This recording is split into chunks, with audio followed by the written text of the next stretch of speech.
Bharatiya Janata party और अन्य सरकारें डरी हुई हैं कि बच्चे शिक्षित क्यों हो रहे हैं। आप ऐसा नहीं कह सकती कि बहुजन समाज पार्टी किसी एक जातवाद की पार्टी है। तो इसलिए बहन जी ने अगर कुछ चीज कहा है तो समझिए वो गारंटी है। जो भी छोटी छोटी पार्टियां हैं उत्तर प्रदेश की, सभी बहन जी से आज भी डरती हैं और पहले भी डरते थे। ले लो हुकूमत हाथों में अपने, ले लो हुकूमत हाथों में अपने, ये चाबी है रे समतालों की, ये तो चाबी है रे समतालों की। मेरा दावा है दुनिया भी देखेगी, ताकत लिए जय भीम वालों की। ये 7 का क्या इतिहास 27 में दोहराया जाएगा? बिल्कुल, मेरा नाम संजय श्रीवास है और मैं झांसी जिले से आया हूँ, पूर्व जिला का महासचिव हूँ। जी। और 2007 का इतिहास फिर से दोहराने जा रही है 2027 में बहुजन समाज पार्टी। और आदरणीय बहन कुमारी मायावती जी फिर से मुख्यमंत्री बनने जा रही है उत्तर प्रदेश की। लगातार ये जो बैठकें हो रही हैं, ये उसी की तैयारियां है ना? देखिए, ऐसा है, हमारी नेता पार्टी की एक ही है, वो है परम आदरणीय बहन कुमारी मायावती जी। तो ये जो बैठकें हो रही, तो उसमें जो दिशा निर्देश बहन जी देती है, उसी के अकॉर्डिंग हम लोग अपना बूथ सेक्टर सेक्टर घर घर जा करके अपने लोगों को समझाते हैं और उन्हें बताते हैं कि बहुजन समाज पार्टी का हमें साथ देना है, गुमराह नहीं होना है, किसी के लालच में बहकावे में नहीं आना है। अक्सर ऐसा होता है कि जो थोड़े छोटे समुदाय से लोग आते हैं, लालच में आ जाते हैं, बहकावे में आ जाते हैं, जिसके कारण चीजें बदल जाती हैं। देखिए, हाँ। जो कुछ भी बदलता है वो एजुकेशन शिक्षा से बदलता है और बहन जी ने शिक्षा पे बहुत हाईटेक काम किया है। अभी आपने देखा होगा जो वर्तमान की सरकार है उसने स्कूलों को मर्ज कर दिया, कई गाँव में स्कूल बंद कर दिए। तो इसका क्या वजह क्या है कि स्कूल के गाँव के बच्चे पढ़ ना जाए, तो इसीलिए तो बंद कर रहे हैं ना कि अगर पढ़ जाएंगे तो वो फिर गुमराह कैसे होंगे।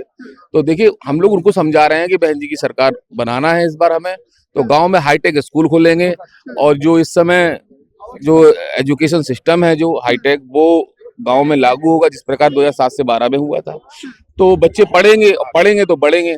इसी से भारतीय जनता पार्टी और अन्य सरकारें डरी हुई हैं कि बच्चे शिक्षित क्यों हो रहे हैं, है ना। उनका मेन फोकस होता है कि किसी तरह हम एजुकेशन सिस्टम को डैमेज कर दें, इंडिया में खास तौर पे। तो आप देखिए ना कि यूपी में तो बहुत ज्यादा इस पे काम हो रहा है कि एजुकेशन, जो निचले लेवल का आदमी वो कैसे पढ़ पाएगा प्राइवेट स्कूलों में। अब बहन जी की सरकार में क्या होता है, जो गरीब है उसकी पूरी फीस माफ, उसका बच्चा डॉक्टर बनेगा, उसका बच्चा इंजीनियर बनेगा, उसका बच्चा अफसर बनेगा, सब बनेगा।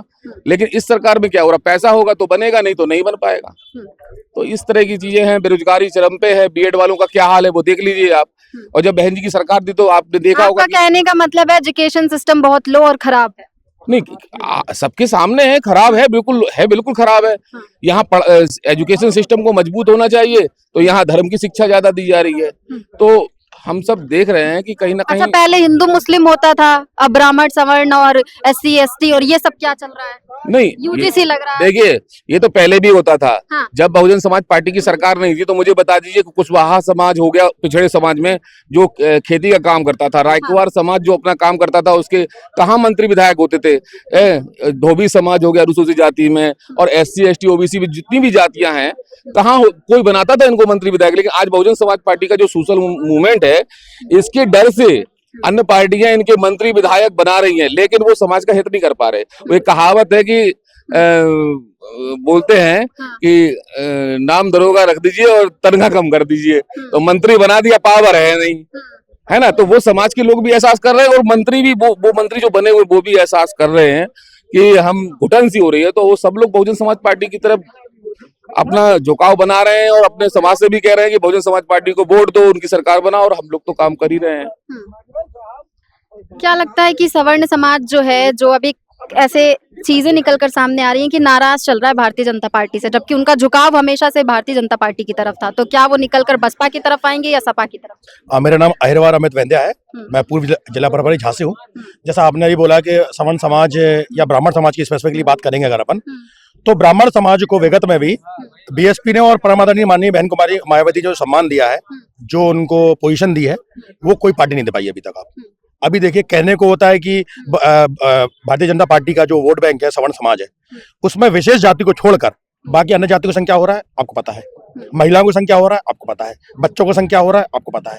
बच्चे पेपर भरते हैं, एग्जाम भरते हैं, और उसके बाद क्या होता है, जब वहां पहुंचते हैं गेट पर तो पता लगता है भैया परीक्षा पेपर लीक के तो बहुत मामले आए, है ना। आप सोचिए ना, तो यानी, और एनसीआरबी का डेटा देखेंगे, महिलाओं पे अगर अत्याचार की बात करेंगे आप, और दलितों की बात करेंगे, और विशेष जातियों की और धर्म की बात करेंगे, तो उन पे भी एनसीआरबी का जो डेटा है हम तो दे नहीं रहे, सरकार ही नहीं की है। इन्हीं की सरकार में आ रहा है डेटा, उसमें देख लिया आप क्या है वैल्यू है।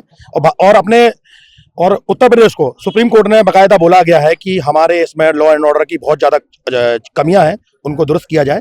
तो इन सब चीजों के लिए और महिलाओं को देखा जाए, बच्चों की शिक्षा को देखा जाए, रोजगार को देखा जाए। रोजगार से मैं एक बात बताना चाहूंगा आपको, अभी रिसेंटली आपने लास्ट 7-8 ईयर्स में आपने देखा होगा कि ठेले बहुत ज्यादा चल गए हैं। MBA चाय वाला, फलाना IAS फेल है ना, बीटेक वाला। आप सोचिए ना, माननीय बहन जी के उसमें क्या हुआ था, 5वीं पास जो बच्चे थे ना, उनको भी सरकारी नौकरी दी गई है। आज 55-40-50 हजार तनख्वाह है उनकी। वो जब रिटायर होंगे तो पेंशन मिलेगी, उनके घर में पीढ़ी दर पीढ़ी पड़ रही है। अब क्या हो रहा है, आदमी क्या करता है, पापा 5 लाख का लोन ले रहे, तो सरकार 5 लाख का लोन तो दे रही है, 5 लाख का लोन भरना पड़ेगा आपको। अब आप जब पैसा कमाओगे तभी तो लोन भर पाओगे ना, यानी कि आपको कर्जे में डाल रहे हैं, आपको डुबा रहे हैं। और माननीय बहन जी की उसमें क्या हुआ, सरकारी नौकरी मिली है। आप एक महिला है, आप भी नहीं चाहेंगे, आप जैसे आकाशवाणी था पहले, ठीक है, आप नहीं चाहेंगे कि ऐसा और इंस्टीट्यूट बने कि आज आप प्राइवेट चैनल लगे, आपको पता है कि किस विषम परिस्थिति में आपको आता है, बीइंग अ वुमेन आपको कितनी दिक्कत होती होगी, सोचिए आप। लेकिन अगर आप सरकारी होगी आपके संग, सोचिए ना, आपको उस हिसाब से आपको फैसिलिटीज मिलेंगी, है ना, जो इंटरनेट पक्ष होते हैं वो मिलेंगे आपको, एक सिक्योर रहेगा, फ्यूचर भी सिक्योर रहेगा आपका। तो ये तो चीजें माननीय बहन जी ने किया है अपने 7 से 12 की सरकार में, विगत की सरकारों में भी किया गया, और हर एंगल पे देखा जाएंगे तो BSP से ज्यादा कोई भी नहीं कर रहा है। अच्छा, जो मौजूदा मुख्यमंत्री हैं, लोग कहते हैं उनका एक अलग रौला सेट है, इस तरीके की बातें चलती हैं, बुलडोजर बाबा, ठीक है, इनकी सरकार में क्राइम नहीं है। NCRB का डेटा पढ़ लीजिए, आप तो पत्रकार, आप तो हर चीज से अवेयर होंगी, है ना, वो मुझे बोलने की आवश्यकता नहीं है। लेकिन जो मायावती की सरकार जब थी तब भी क्राइम रेट बहुत कम था, जीरो था, ऑलमोस्ट जीरो था। आप मानते हैं ना, आप मानती है ना, आप तो शायद उस समय जर्नलिज्म नहीं कर रहे होंगे, आई डोंट नो कि, लेकिन आप सोचिए ना, जब आप जैसे यूथ आज बोल रहा है कि अभी जैसे हम बात कर रहे थे, कुछ मतलब पुलिस के प्रशासन के लोग थे, उनसे खड़े थे, उनसे दूसरी पार्टी के भी थे, जो लेकिन जब हम लोगों के बीच जाते हैं और उनसे पूछते हैं, स्पेशली कि वुमेन्स के पास जाते हैं, तो उनका ये कहना है कि हाँ, जो हमारे मुख्यमंत्री हैं प्रेजेंट टाइम में, कहीं ना कहीं बहुत ज्यादा अपराध कम किया है उन्होंने, ऐसा वो मान रहे हैं। अच्छा, हाँ। अभी आपको पता होगा पाल समाज की बेटी की संख्या हुआ है, एक 6 साल की बच्ची की संख्या हुआ है ना, SC ST की बच्ची को जो हो रहा है वो तो बोलने की जरूरत ही नहीं है। तो मैं बता रहा हूँ स्पेसिफिकली एक कास्ट को छोड़कर, बाकी किसी कास्ट के लिए, किसी जाति धर्म की बच्चियों के संग कुछ भी सही नहीं हो रहा है। सबके संग कुछ ना कुछ, आप आज पढ़ लीजिएगा, शाम तक एक ना कोई ना कोई कांड होगा यूपी के अंदर। तो आप कैसे कह सकते हो कि ये सरकार एकदम सही चल रही है? अब NCRB डेटा मैं तो दे नहीं रहा हूँ, सरकार दे रही है ना। आप पिछले 4 साल का, 5 साल का, 7 साल का डेटा देख लीजिए उठा के, हर बार ग्राफ चढ़ता जा रहा है अपराध का। आए दिन हत्याएं हो रही है, लूटपाट हो रही है, महिलाओं की चेन खींची जा रही है, दिन दहाड़े चाकू मार दिया जा रहा है, बच्चों को उठा के बलात्कार किया जा रहा है, खेत जला दिया, आदमी घर जला दिया, बुलडोजर की बात कर रही हैं आप, तो स्पेसिफिकली एक कास्ट को छोड़ के बाकी सब पे हो रहा है। क्या कहेंगे बुलडोजर कार्रवाई के बारे में, आप किस बताइए तरह ना, से देखते हैं? सुप्रीम कोर्ट बंद कर देते हैं, एक काम करते हैं अपन लोग, एक बुलडोजर ले लेते हैं, जो गलत करेगा यही फैसला कर देंगे, फिर संविधान की जरूरत क्या है? फिर आप बताइए ना, संविधान क्यों बनाए? अगर किसी अपराध किया तो अपराध की सजा कौन देगा? सुप्रीम कोर्ट देगा ना, बुलडोजर को ना देगा, ड्राइवर यहाँ पे चढ़ा दो उस पर। आपकी मेरी दुश्मनी है तो आप मेरे घर पे चढ़ा देंगे क्या? आप उसको कोर्ट कचहरी में जाइए, न्यायालय, माननीय उच्च न्यायालय में जाइए, न्यायालय में जो बोलता है उसके अंतर्गत आप कार्रवाई कीजिए। ये कहना कि आपको विशेष जाति से या फिर धर्म से आपको दिक्कत है तो आप उस पर बुलडोजर चला देंगे, ये तो गलत है ना। संविधान का फिर पालन कहाँ हो रहा है? सर क्या नाम है आपका? ज्ञानचंद निषाद, कहाँ से आए हुए हैं आप? लखनऊ से। लखनऊ से ही हैं आप। क्या लगता है आपको लखनऊ में क्राइम रेट क्या लगता है? आप खुद ही अपने दिल पे हाथ रख के बता दीजिए क्या है क्राइम रेट बहन जी की सरकार में, इस सरकार में। जब बहन जी की सरकार थी तब मैं बहुत छोटी हुआ करती थी। कोई बात नहीं, आई डोंट रियली नॉट चिंता, फिर भी आप अपनी बहनों से पूछ सकते हैं, अपने मित्रगणों से पूछ सकती हैं। क्या तैयारियां हैं 27 के चुनाव की? इधर 27 की तैयारी आप देख रही हैं, राष्ट्रीय अध्यक्ष बहन कुमारी मायावती जी ने मंडल से लेके, जिले से लेकर के और विधानसभा अध्यक्ष तक, विधानसभा प्रभारी तक बुलाया है, वो बुला करके दिशा निर्देश दे रही हैं, और जो दिशा निर्देश दे रही हैं उस दिशा निर्देश पे हम सभी काम करेंगे। ले लो हुकूमत हाथों में अपने, ले लो हुकूमत हाथों में अपने, ये चाबी है रे समतालों की, ये तो चाबी है रे समतालों की। मेरा दावा है दुनिया भी देखेगी, ताकत ये जय भीम वालों की। एक दिन बहन जी भी लाल किले से बोलेगी, बहना की बात न्यारी है, वो करोड़ों में भारी है। बचपन से लेके आज तक बहना की जंग जारी है, सर्वजन को एक ही साथ लेकर चलेगी, मुर्दों में भी जान वो जय भीम की डालेगी। एक दिन बहन जी भी लाल किले से बोलेगी, एक दिन बहन जी भी लाल किले से बोलेगी। लाखों करोड़ों चमचों पर तो मायावती ही भारी है, जहाँ राज्य सो का लाने को, जहाँ राज्य सो का लाने को जंग हमारी जारी है। लाखों करोड़ों चमचों पर तो मायावती ही भारी है। जो कौम को धोखा देते हैं, जहरीले सांप वो होते हैं, खुद के लिए ही रोते हैं, वो मायावती के जूते हैं। हो मायावती है भीम की बेटी, हो कह रहे हैं मायावती हैं भीम की बेटी। जय भीम के लगातार नारे लगते हैं यहाँ पर और ऐसे आरोप लगते हैं कि जो भाजपा है या अन्य वो जातिवादी पार्टी है। अखिलेश यादव पर भी लगातार आरोप लगते हैं, मुख्यमंत्री योगी आदित्यनाथ पर भी लगातार लगते हैं। तो क्या यहाँ पर जातिवाद नहीं है? मैम, बहुजन समाज पार्टी के आप शासन काल में आप देखती रही हैं कि सर्वजन सुखाय और सर्वजन हिताय का जो नारा था, जब बहुजन समाज पार्टी की सरकार 12 से 17 के समय में थी, आपने देखा होगा पार्टी में हमारे बहुत सारे लोगों, अल्पसंख्यक लोगों को भी बहुत अच्छे अच्छे पद पे रहे और श्रवण समाज के लोग भी बहुत अच्छे अच्छे पदों पे रहे और ठाकुर समाज के भी, जनरल समाज के मतलब जो लोग थे बहुत अच्छे अच्छे पदों में रहे। और आप ऐसा नहीं कह सकती कि बहुजन समाज पार्टी किसी एक जातवाद की पार्टी है। ये सर्वजन सुखाय और सर्वजन हिताय की पार्टी है। मतलब इस पार्टी में ऐसा कुछ भी जातिवादी नहीं? नहीं, इस पार्टी में ऐसा कुछ भी जातवाद नहीं है। अखिलेश यादव बहुजन समाज पार्टी सर्वजन सुखाय और सर्वजन हिताय सभी के हित की बात करती है और सभी के सुख की बात करती है। तो क्या लगता है कि जो ब्राह्मण समाज है, जो हमेशा से भाजपा की ओर रहता है, उनका झुकाव जो है सवर्ण समाज का वो भाजपा की ओर ज्यादा है। इस बार के 27 के चुनाव में क्या लगता है आएगा सवर्ण समाज? मैम, अभी आप जो 26 में पंचायत का जो चुनाव हो रहा है, इससे आंकड़े धीरे धीरे आपको पता चलने लगेंगे और 27 में बहुजन समाज पार्टी की सरकार पूर्ण बहुमत से बनने जा रही है। यूजीसी आने के बाद वैसे भी काफी बवाल हो गया, सवर्ण समाज नाराज लग रहा है। श्रवण समाज आ रहा है अपनी तरफ, अपने पास आ रहा है पूरा। हाँ, अभी मुक्तेश्वरानंद के साथ जो हुआ उस पर क्या कहें? उस पे मैम, जो उनसे खुद के उनका होने का प्रूफ मांग रहे हैं, तो मैम अब इसके बारे में आप बहुत अच्छे से जानती हैं, मैं उतना अच्छे से नहीं जानता कि जो अपने समाज के लोगों के बारे में ही अच्छे से नहीं जान पा रहे हैं। पहले उनको आप मांद बता रहे हैं पहले, और फिर बात शंकराचार्य बता रहे हैं, फिर आप उन्हीं से उनका प्रूफ मांग रहे हैं। जी बताइए, आप उन्हीं की पूजा करने जा रहे हैं। तो जैसे अगर आप उन्हीं की पूजा करने जा रहे हैं, बसपा में आप उनसे प्रूफ मांग रहे हैं। जैसे अगर बसपा की सरकार आती है तो शंकराचार्यों और जितने भी ब्राह्मण लोग हैं उनके साथ कैसा सलूक होगा? मैम देखिए, हमने आपसे ये चीज बताई कि बहुजन समाज पार्टी सभी के सुख और हित की बात करती है। मैम, अगर वो शंकराचार्य होंगे, अगर उन्होंने सभी चीजों का ज्ञान रखा होगा, तो मैम शंकराचार्य का कोई प्रूफ नहीं होता है कि कोई सर्टिफिकेट दिखाना हो आपको। कोई सर्टिफिकेट नहीं होता है उस चीज का कि आप शंकराचार्य होने का सर्टिफिकेट दिखाइए। ज्ञान होना चाहिए उस चीज का, मेन मतलब ये होता है। सर, जो शंकराचार्य के साथ हुआ था उसको लेकर मायावती जी ने भी ट्वीट किया था, उस पर क्या कहेंगे आप? देखिए, बहन जी की पार्टी और उनके शासन अनुशासन के बारे में आपको पूरी तरह विदित होगा।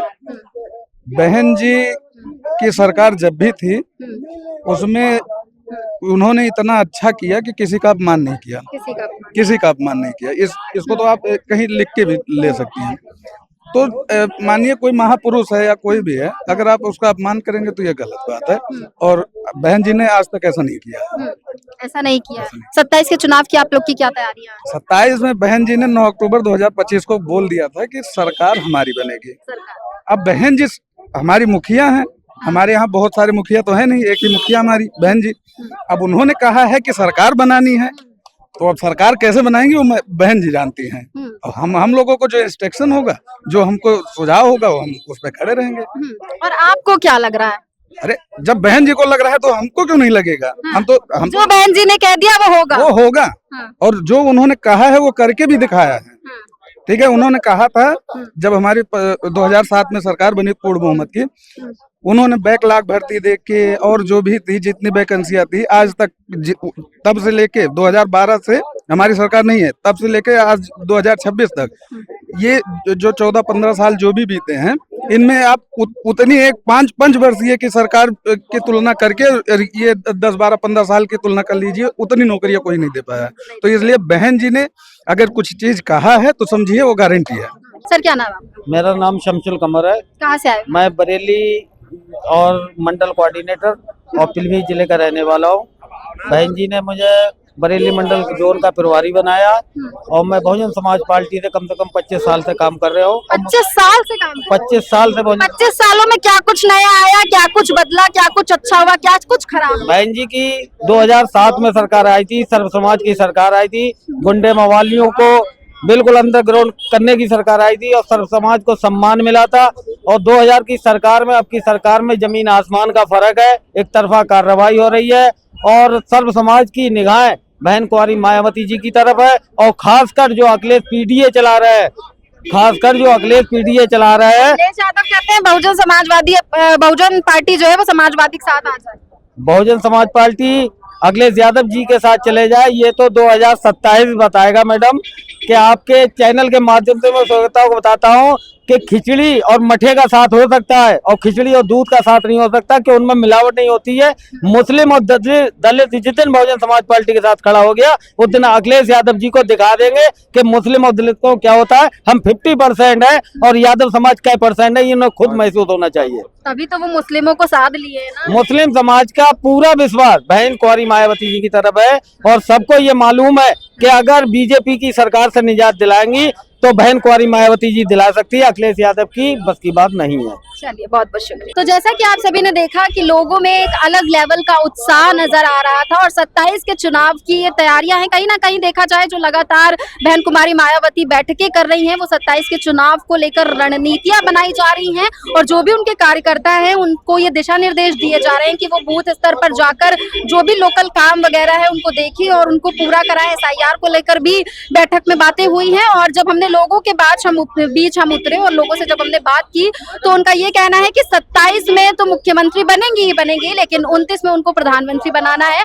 और जो क्रेज था, क्योंकि लोगों का कहना है कहीं ना कहीं ये जो बसपा की सरकार है वो जातिवाद से हटके काम करती है, क्योंकि जो मौजूदा सरकार है लोगों का ये मानना है कि वो जाति के भरोसे बैठी हुई है, वो जाति को लेकर लोगों में तोड़ भांज लगवाती है। हालांकि 27 के क्या नतीजे होंगे ये तो आने वाले वक्त में पता चलेगा। फिलहाल के लिए बस इतना ही। आप देखते रहिए रेड इंक। मैं हूँ आपके साथ श्रेया, लखनऊ।